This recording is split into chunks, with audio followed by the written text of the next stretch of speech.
Good morning everyone, we are Marta Lumiero and Chiara Lonardi for the Ca' Foscari Short Film Festival, and we are here today with Lucas de Fresno to interview him for his short film that participates to the international competition.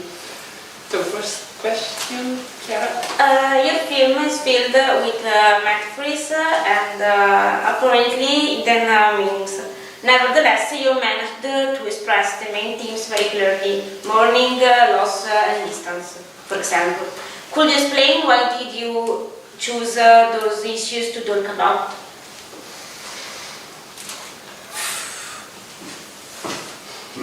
For me, I think the most important thing is the ritual, is the concept in which I'm most interested about. So, from the ritual, I kind of created all the story from the concepts that we have now of the ritual, I think.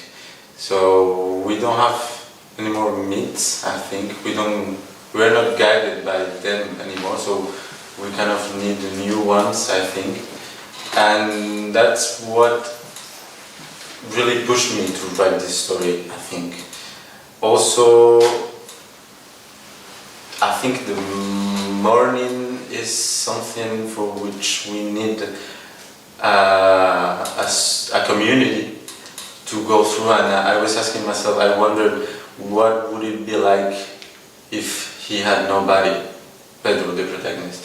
So there is also another thing that I think is interesting in this story, and it's the cow, because, well, I don't know if we can talk about the cow, but there is this kind of I think impersonation of all the feelings that Pedro has in this totem, as we say so. So there's this symbolic wanting that the Pedro has that is going through this trip materialized in the cow. So I think all put together was interesting for me because I was really far from home since I was really young. So there were some ideas that were haunting me since a long time ago, and what is the idea behind the relations of each one of the members of my family and everything, because I think family is something that I rethought. I think it's one of the things that I most questioned during my life, and I think it comes from there. Okay, thank you. And you have also partially answered to the second question that was about the relationship between Pedro and the cow.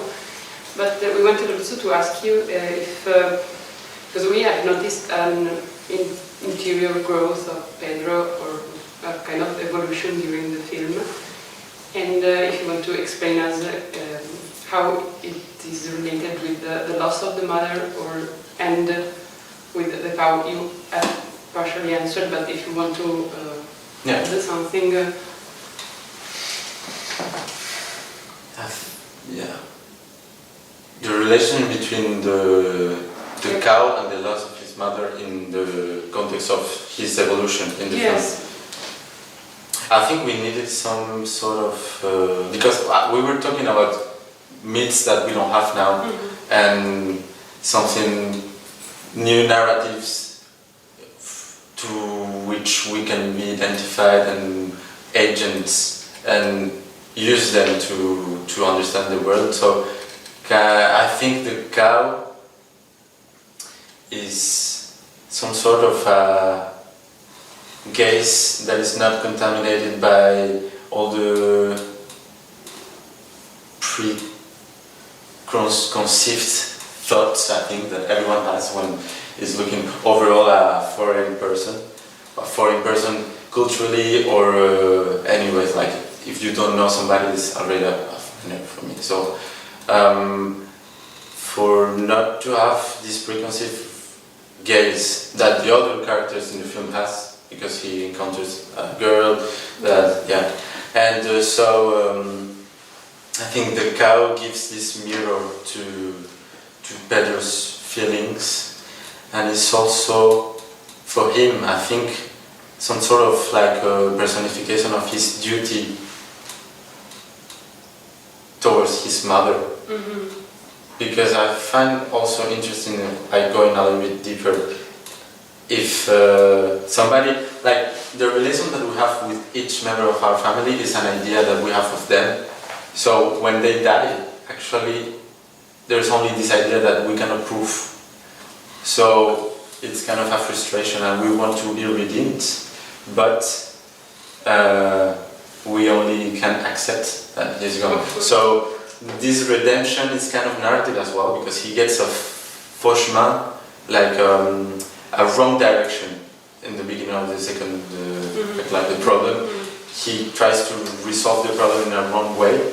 So I think it's itself narrative. So that's why the morning, going back to the first question, interested me as well.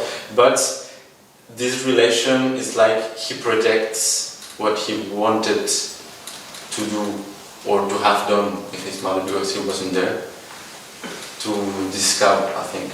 Okay, that's very interesting. And one small question about, it's more a stylistic one, about the silences, because in your film, Pedro, for example, talks the very minimum necessary.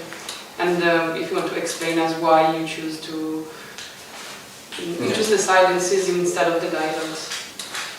It was also because, I mean, it's a film that talks about empathy, so what I wanted is to maybe make him transcend some perception that he had before, or we suppose that that's the case because he loses all references to the world. Everything is broken and he doesn't have anyone to talk about it with.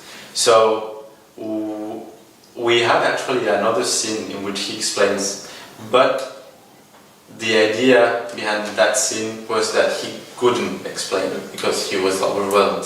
So I think we didn't need this scene because we understand that all through the film, and also because there's this animal which is not contaminated and for which he doesn't have to explain because it's some sort of like affection that is more important than intellect.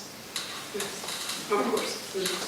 And so you started your academic career with a degree in cultural studies.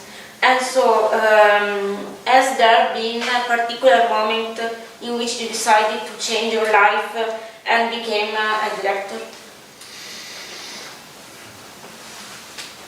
Actually, I didn't really know that I wanted to be a director until I actually started doing things in that direction.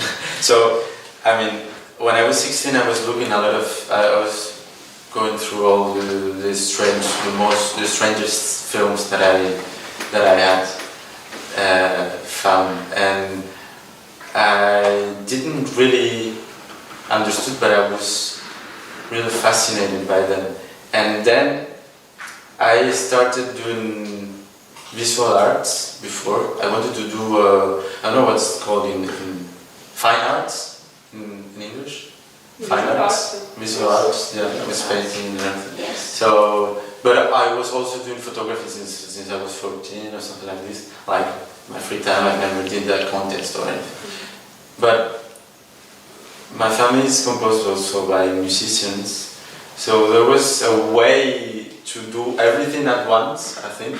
I told myself, why not? And then when I started doing things, I saw that I really liked to work with people and to work with something that we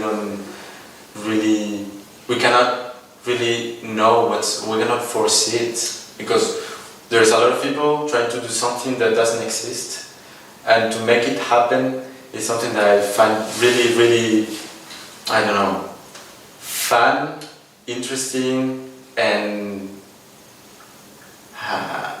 haunting as well. So bit by bit in cultural studies, I mean, I did audiovisual communication, but there was the central gear was cultural studies, so I said it's cultural studies because that's what it is. But then I did some sort of like little short film exercises, filmed, and then I started doing really masters in cinema, and I think it goes back to my childhood because my grandmother was filming all the time. So there's something that is really organic in all the way, but here we are, I don't know.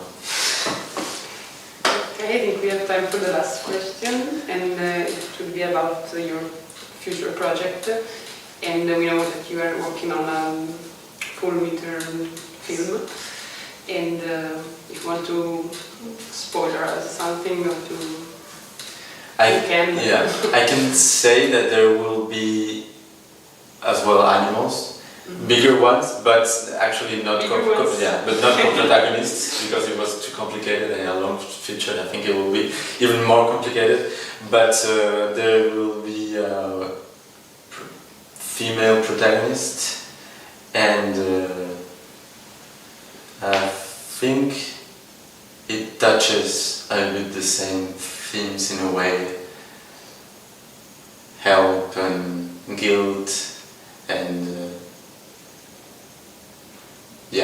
looking for something that you don't know really what it is. Wow, it sounds sounds great. And it would be set in Spain or Switzerland? Okay. Well, both. Again, maybe both. Okay, thank you very much. That's it.